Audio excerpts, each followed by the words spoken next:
How is everybody today? Welcome to another episode of Workday Wisdom. I have a great topic to cover with you today because this one trips up so many people when it comes to trying to keep track of tasks and trying to keep track of the many things that people want to do in their workday. They're not quite sure how to tackle that. And one of the attempts that people make is that they try to categorize tasks. They try to make categories so that when they're trying to plan their day and they're trying to plan their time more specifically, especially if they're using a calendar, they are trying to plug things into big blocks of time and do things by categories. But I have to tell you, that is not the most efficient, effective way to manage your tasks. So today's topic is the 6 reasons why categories are disastrous for managing tasks. Now, if you're watching live now, whether it's on a couple of different platforms I'm on today, be sure to put in a hello and tell me where you're listening from. If you listen to this later, please put a hashtag replay, especially in our private Facebook group. If you are part of that, that's Productivity Power Plus. And if you're not part of that just yet, come on over and join us, Facebook. It's Productivity Power Plus. So if you're just joining me for the first time and you don't know who I am, let me introduce myself very, very quickly. My name is Leslie Shreve. I am a workload management and productivity expert, and I am the founder and CEO of Productive Day. I work with C-level leaders and executives and EVPs and directors and managers and business owners and professionals to help them increase their efficiency, double their productivity, and gain 1 to 2 hours back in their workday every day so that they can make more meaningful progress on their projects and their initiatives. It also means that if they want to increase their capacity, increase their volume for whatever it is that they're trying to do, they actually have more bandwidth.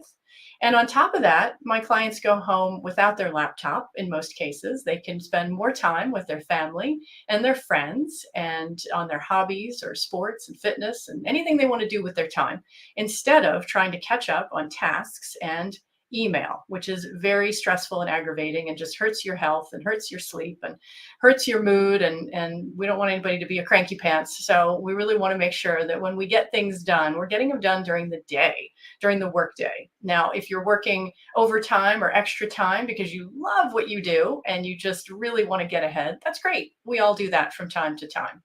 And if that's not something you want to do, though, this is where Taskology can help. So what is Taskology? I am also the creator of Taskology, the science of getting things done. And it is a unique and proprietary system that I trademarked years ago. And it consists of 3 different components: tasks, time, and email. Those are the 3 big processes in your workday. And today we're going to talk about one of them, and that is task management. So if you categorize to-dos, things to do, tasks, reminders, what have you, projects even, you might be doing that on paper, or you might be doing it in a digital format. So if you're doing it on paper, you might have separate legal pads. I've had a lot of clients come to me and they've got multiple legal pads or steno pads of things that they want to do, and they try to keep all of that separate. Now, if you're using a digital platform, you might have different digital areas where you have maybe an app on your phone for to-dos, or you have something else on an iPad, or you've got something else in a Teams online situation. You might have different lists in different places, like in OneNote. So there's so many different platforms out there. If you've got things spread out, you might be trying to categorize by the type of task. Now, it might be by project, it might be by job, it might be by phone calls, some other aspect of a task you might be categorizing. So it's an age-old attempt to try to keep up with things to do. And I totally get it, but it is not helping you. It is not serving you. It is not efficient. It is not effective. It is not productive. And that's why I want to give you 6 reasons today why that is the case. Because one of the things that ends up happening, of course, is when you're trying to look at what you're going to do today, you're trying to figure out, you're trying to plan what you're going to do today, you have to look in way too many places. That's almost like looking at all those 10 different sources of tasks in your day, which is actually no different. Because as I talk about task sources, the truth is they're coming from more than 10 different places in your workday. Email is one of them. You have phone calls, you have texts, social media, You've got meetings and hallway conversations. You've got the papers and files on your desk as reminders of things to do. And when you create a to-do list somewhere, that becomes yet another source, even though that's also a tool to try to keep up with things to do. So when you have them categorized, that's not really helping you in a better way because things are still all spread out. So if you want to keep up with tasks and more accurately plan them and more accurately prioritize them, I'm going to give you these 6 reasons why you want to stay away from the whole categories approach. So the first one is that time is not part of the plan, which means you have no plan. Sad but true. If you think about having a plan, it needs 2 elements here. It needs what you want to do and also when you want to do it. So if you're missing the when, there's no plan, no timing, no plan.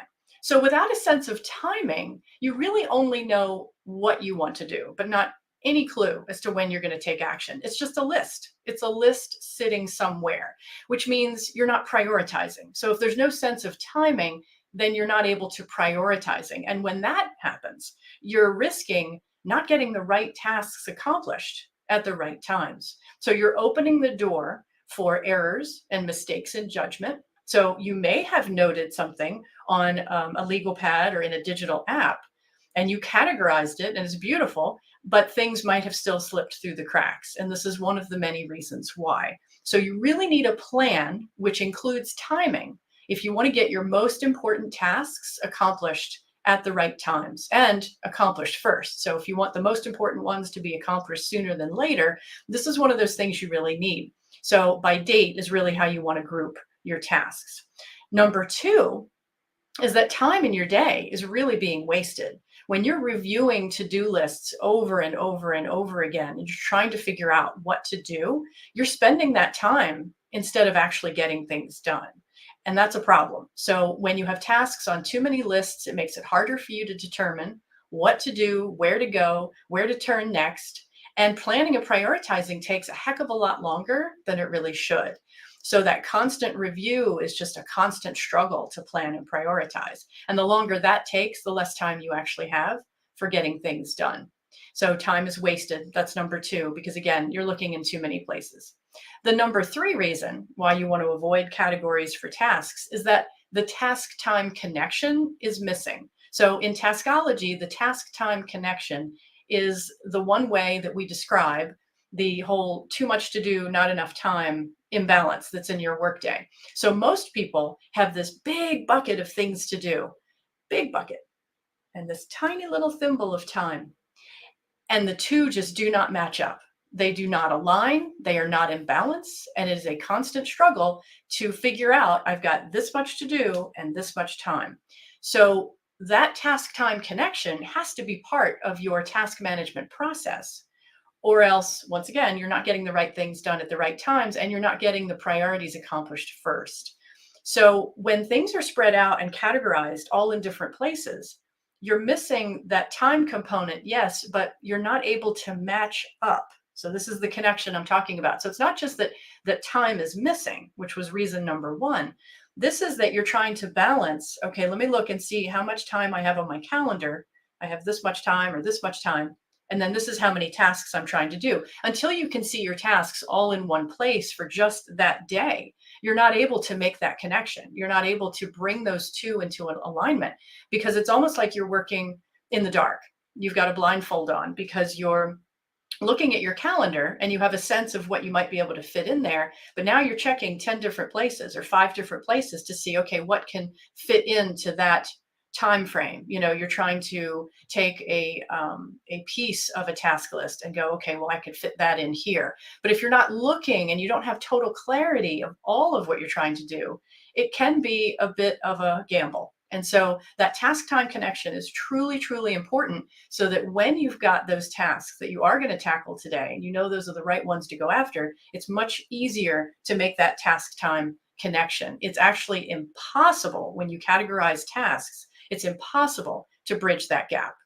So reason number 4 is that expectations can become really outlandish, unrealistic, impossible.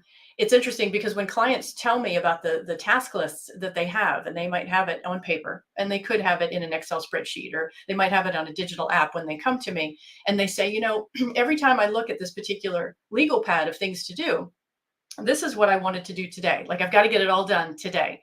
And that's very unrealistic. That is absolutely not going to happen. I can tell you right now that it's going to be a much smaller number of things that you're actually going to be able to accomplish today. So, with too many lists, again, whether they're categorized or not, if they are categorized, you definitely are spending too much time looking in those places and thinking you might be able to get more done than you really can. So, you really don't have a sense of the true volume of tasks on your plate when they're all on different platforms and in different categories. Now, even if you have them all on the same platform but in different categories, this can happen still.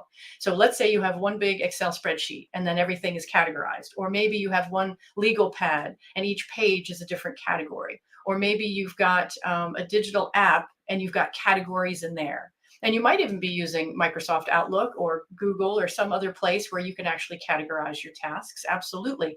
But it's still not serving you because you're not really getting a good grip on how much you really can do today, how much you want to do today, and if that's possible. So it can become very overwhelming when you try to look at that many categories. And again, if you're overwhelmed, you're definitely not going to be working in a calm, proactive mode. You're going to be very reactive. And since you don't have clarity really of your tasks, you may overpromise and underdeliver, which is another problem because now you're affecting someone else's timeline, deadline, plans, goals, whatever the case is. If you're overpromising and under-delivering, now you're affecting how other people are working. And of course, that's never a good thing. So you really want to make sure that you do have clarity, that you do have a good bird's eye view of exactly what you're trying to accomplish, so that when someone comes to you and says, hey, can you do this? You're not going to overpromise and say, sure, I absolutely can. And that can happen if tasks are spread out among too many places and they're categorized, because the categories themselves are not helping you. What's hurting you the most is that they're all separate in different lists. And again, even if they're in different lists in the same app, they're still all spread out and you're not getting really a good grip on what you need to do. So reason number 5 is that task duration is also not defined. So what does that mean? Well, when you're looking at a to-do list or any task list, the way that people are noting their tasks, the way they're typing them, the way they're writing them, they're actually not true tasks by the productive day definition, by the taskology definition. And what I mean by that is that when I look at people's, and actually I really don't see them because everything is virtual, but when I talk with my clients about what they're looking at on their task list and they're telling me what they've listed, they're listing both tasks or to-dos, which can be very small, but they're also telling me about projects. They're telling me about multi-step tasks. They're telling me about things that are much larger than just a teeny tiny action step. Sometimes they're ideas. Sometimes they're reminders simply to think about something. Sometimes it's something they delegated to somebody else already, but they still need to keep it in their vision. It could be a variety of all kinds of different tasks. And the issue becomes, okay, how long is that going to take? And if they have listed a project or a multi-step task, that can be problematic, because then you're talking about something that you can't do in 10 minutes, that you can't do in 15 minutes, you can't do in 5 minutes, like making a phone call or sending a quick email. So what can happen is that they end up talking about tasks that they're not aware are actually what we call dependent tasks, meaning, well, you can't do that until you actually do something else first. Maybe it's a task that has too many steps hidden within it. It's a multi-step task, but they're not thinking of it that way. So they're not getting a good vision of how long is this really going to take. Sometimes it's just a note of something that they want to do, but they haven't really thought it through, and it might actually take a lot longer to do than they realize, which is fine if you can break it down into steps. So progress results from taking really small action steps. And so you want to make sure that when you're typing up your tasks or writing them down, that they are teeny tiny. So what does that mean? In taskology, our tasks are between 30 seconds and 30 minutes. So if you keep that framework in mind, you're going to be in the right ballpark for a small action step. Usually things generally are between, I'd say, 5 and 15 minutes long. They're going to be different Obviously, there's going to be other ones that are 20 minutes, 25 minutes. And when you get to a longer task that you need more time, we handle that differently in taskology. But what's happening is that when you're looking at your categories of tasks, it might be easy to look at that whole list of phone calls that you want to make, because phone calls are generally very easy if you're leaving a voicemail. We know that's going to be about 3 minutes or less. If, though, you catch the person that you're trying to call, well, you have to have a general sense of how long those calls are generally going to take. And that's easy to predict, generally. There are other tasks where you get started and then you know that there's going to be a next action step or a follow-up step or something like that. But then, and that's fine, but then sometimes things can go wrong, or things become more complicated than you thought they were, or they become more complex, or maybe now you have to ask a question of someone else. And so things can actually go in a totally different direction, and you have to be prepared for that.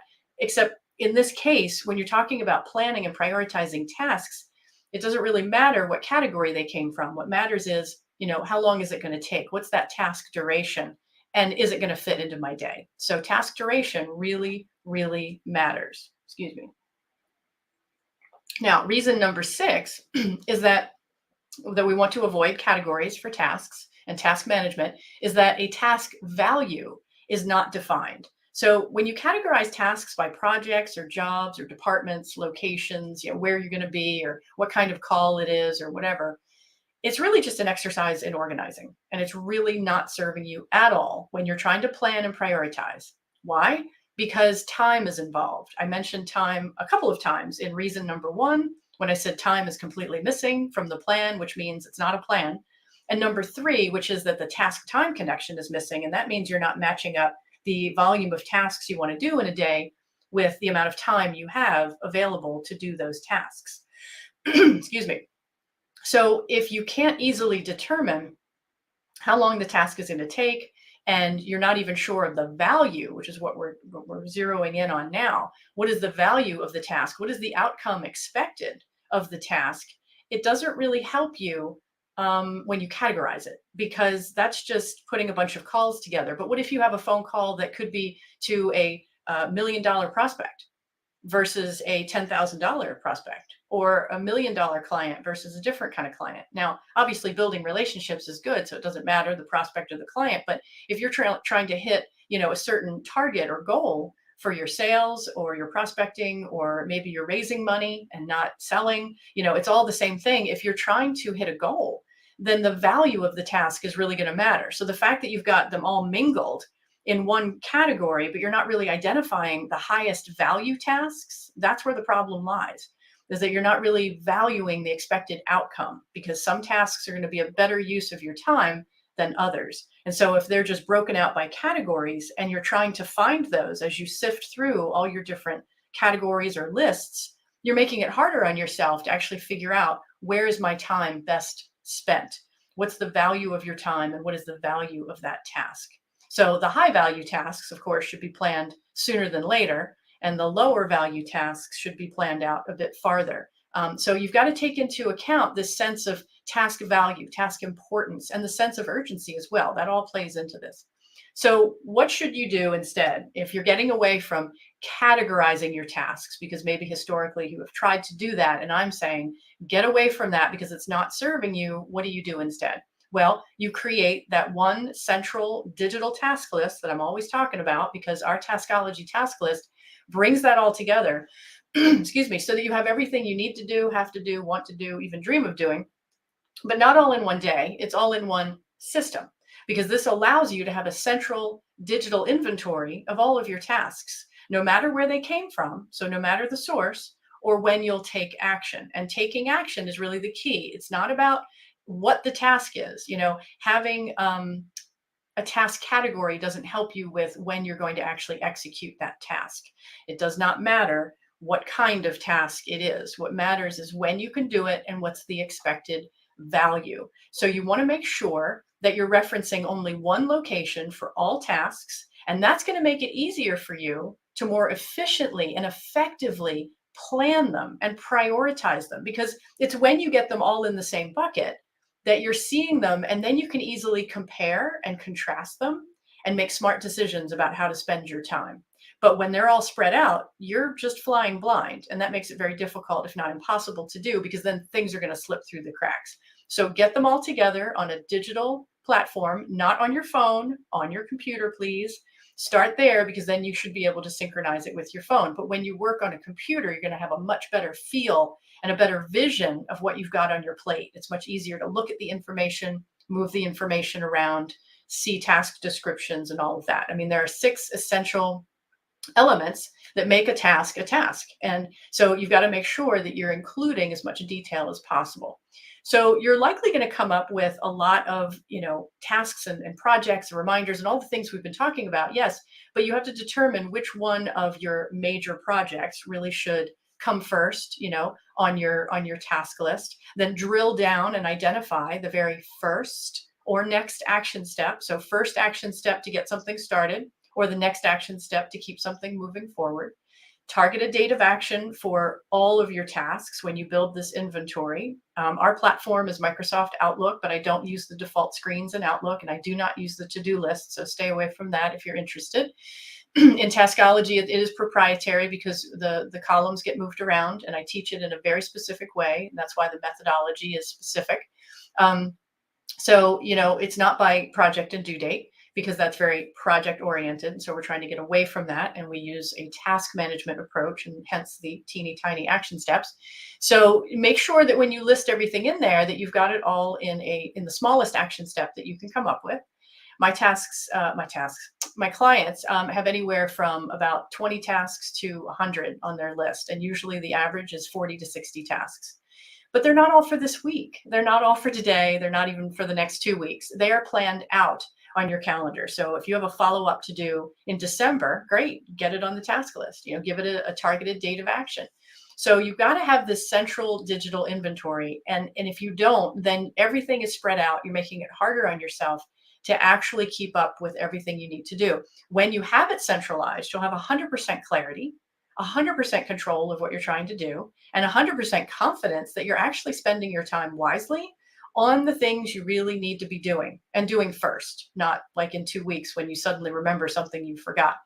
It'll help you with your peace of mind and your sense of relief of what's really going on, because you will not have any fear or worry or concern that something is slipping through the cracks, that you might have missed something or forgot something or lost something. And that can happen all the time, especially when emails are scrolling off the screen, things get lost in the shuffle on your desk. And if you do have multiple lists or categories, you may forget to include one of them in your review process. And so it may be left out of the plan completely. It may not be part of the prioritization that you're trying to do, which is very, very difficult. So when tasks are planned from a central system and they're prioritized more easily that way you're hitting your targets and you are spending your time wisely. When you get through your day and you see the time you have available, you can match it up more easily with the tasks on your list, which should be grouped by the action date. That's when you want to do things. So a category isn't going to help you with planning. The action and the timing is what really, really counts. So if you want to get started in this direction, which will give you a lot more confidence and control in your workday and tons of clarity, be sure to get the 5 biggest mistakes. That's our free gift right now that is on the website. It's also available in our private Facebook group. The link is in there for Productivity Power Plus, but on our homepage on the website, you'll see the free gift, and you'll also see that in our navigation bar in the menu. So the special report is a quick insights report. It's very short, but very valuable because it's got a ton of great information in there.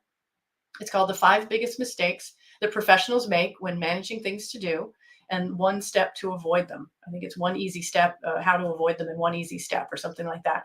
So that's the one I recommend that you dive into right now. I think it's only 2 to 4 pages, but it's got a ton of great information about those 5 biggest mistakes and why you want to avoid those and what you can do instead, which is part of what I just described to you now.